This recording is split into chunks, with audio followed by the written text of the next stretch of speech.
Hello friends, welcome to job info. അപ്പോൾ ഈ വീഡിയോയിൽ പറയാൻ പോകുന്നത് എയർപോർട്ട് അതോറിറ്റി ഓഫ് ഇന്ത്യയിൽ വന്നിരിക്കുന്ന അവസരങ്ങളെ കുറിച്ചിട്ടാണ്. അപ്പോൾ നമ്മുടെ ചാനൽ ആദ്യമായിട്ട് ആരെയും കാണുന്നുണ്ടെങ്കിൽ ഒന്ന് ലൈക്ക് ചെയ്യുക, ഷെയർ ചെയ്യുക, സബ്സ്ക്രൈബ് ചെയ്ത് സപ്പോർട്ട് ചെയ്യാം. അപ്പോൾ ഡീറ്റെയിൽസിലോട്ട് കടക്കാം. നേരിട്ടുള്ള നിയമനമാണ്. പരസ്യ നമ്പറായിട്ട് കൊടുത്തിട്ടുണ്ട്. ഇന്ത്യയിലൊട്ടാക്കിയായിരിക്കും നിയമനം ലഭിക്കുന്നത്. ഒഴിവുകൾ വരുന്നത് ഇങ്ങനെയാണ്.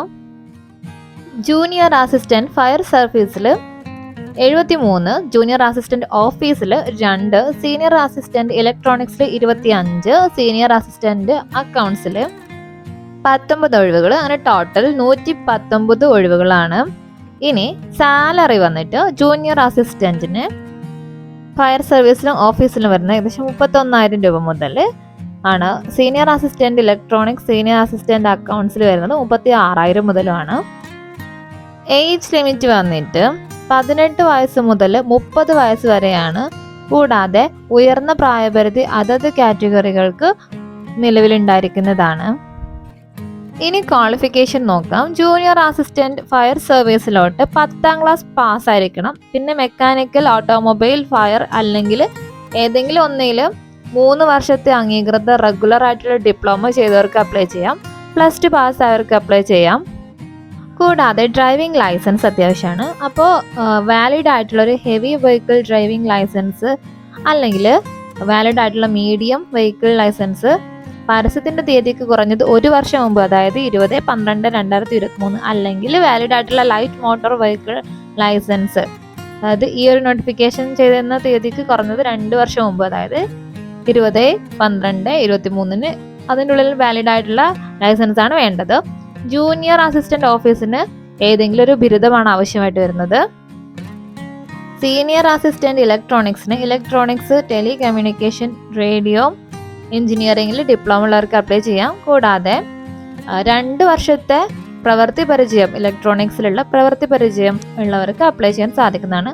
സീനിയർ അസിസ്റ്റന്റ് അക്കൗണ്ട്സിൽ വരുന്നത് BCom ക്വാളിഫിക്കേഷൻ ആണ്. പിന്നെ പ്രവൃത്തി പരിചയം അത്യാവശ്യമായിട്ടുണ്ട്. ഫിനാൻഷ്യൽ സ്റ്റേറ്റ്മെന്റുകൾ തയ്യാറാക്കൽ, നികുതി, ഓഡിറ്റ്, മറ്റ് ഫിനാൻസ്, അക്കൗണ്ട്സ് എന്നിവയുമായി ബന്ധപ്പെട്ട ഫീൽഡ് എക്സ്പീരിയൻസ് എന്നിവയിൽ 2 വർഷത്തിൽ കുറയാത്ത അനുഭവം ഉണ്ടായിരിക്കണം. പ്രവൃത്തി പരിചയം ഉണ്ടായിരിക്കണം. ഇനി അപേക്ഷാ ഫീസ് 1000 രൂപയാണ്. GST ഉൾപ്പെടെയാണ്. UR, OBC, EWS വിഭാഗത്തിൽപ്പെട്ട ഉദ്യോഗാർത്ഥികൾക്കാണ് 1000 രൂപ വരുന്നത്. സ്ത്രീകൾ, SC, ST, മുൻ സൈനിക ഉദ്യോഗാർത്ഥികൾക്ക്, പിന്നെ ബെഞ്ച്മാർക്ക് വികലാംഗരായിട്ടുള്ള വ്യക്തികൾ എന്നിവർക്ക് അപേക്ഷ ഫീസ് അടക്കുന്നതിൽ നിന്ന് അവരെ ഒഴിവാക്കിയിട്ടുണ്ട്. ഇനി തിരഞ്ഞെടുക്കൽ പ്രക്രിയ എങ്ങനെ വരുന്നത്, അതായത് സെലക്ഷൻ പ്രോസസ് നോക്കാം. ജൂനിയർ അസിസ്റ്റന്റിന് എക്സാം ഉണ്ടായിരിക്കും. ഒന്നെങ്കിൽ കമ്പ്യൂട്ടർ അധിഷ്ഠിത ടെസ്റ്റ് ആയിരിക്കാം. ഏകദേശം 2 മണിക്കൂറാണ് പറഞ്ഞിരിക്കുന്നത്. UR, EWD, OBC ഉദ്യോഗാർത്ഥികൾക്ക് 100-ൽ 50-ഉം SC, STക്ക് 100-ൽ 40-ഉം ആയിരിക്കും. സീനിയർ അസിസ്റ്റന്റ് അക്കൗണ്ട്സിൽ വരുന്നത് എഴുത്ത് പരീക്ഷ, അതായത് കമ്പ്യൂട്ടർ അധിഷ്ഠിത ടെസ്റ്റ് ആയിരിക്കും. 100 മാർക്കിനാണ്. 2 മണിക്കൂറാണ് ടൈം ഉണ്ടായിരിക്കുന്നത്. പിന്നെ MS ഓഫീസ് കമ്പ്യൂട്ടർ സാക്ഷരതാ പരീക്ഷ ഉണ്ടായിരിക്കുന്നതാണ്. അപ്പോൾ കമ്പ്യൂട്ടറിന്റെ ബേസിക് നോളജും എല്ലാ തരത്തിലുള്ള കമ്പ്യൂട്ടർ നോളജും ഉണ്ടായിരിക്കണം.